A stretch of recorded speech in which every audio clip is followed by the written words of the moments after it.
का एहसास है?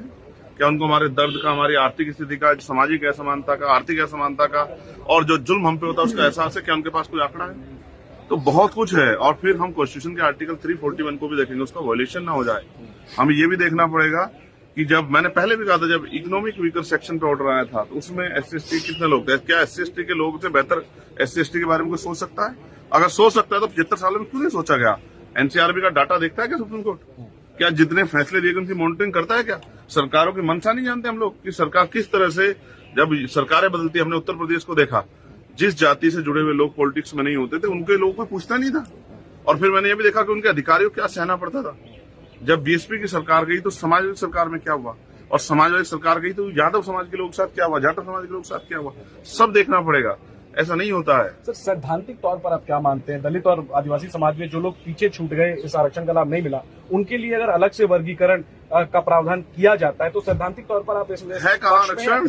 है आरक्षण कहीं? निजीकरण इतना कर दिया, सुप्रीम कोर्ट ने कभी स्टैंड लिया? आप बताए ना, इतनी प्राइवेट जॉब्स और संविदा, लेटर एंट्री और तमाम तरह की, सफाई कर्मचारी तक तो पक्की जॉब नहीं है। क्रीमी लेयर की बात भी कही गई, फैसला नहीं है लेकिन टिप्पणी है कि क्रीमी मैं लेयर। फिर कह रहा हूँ, कुछ भी टिप्पणी कर दीजिए, मैं कह रहा हूँ सबसे पहले वर्गीकरण सुप्रीम कोर्ट से स्टार्ट हो। 250-300 परिवार लोग मिलकर कब तक न्याय करते रहेंगे? क्या सामान्य, चलिए SC/ST OBC के लोग नहीं घुसने देते, क्या सामान्य जाति के लोगों में योग्यता नहीं है?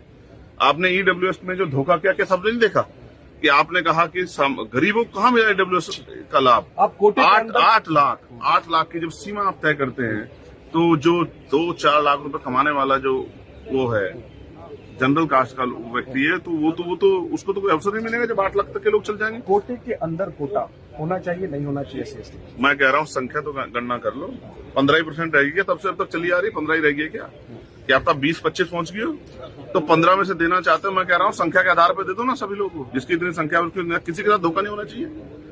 तो अभी इस फैसले को स्टडी करना पड़ेगा, जैसे जस्टिस बेला द्विवेदी ने उसको अपोज किया है।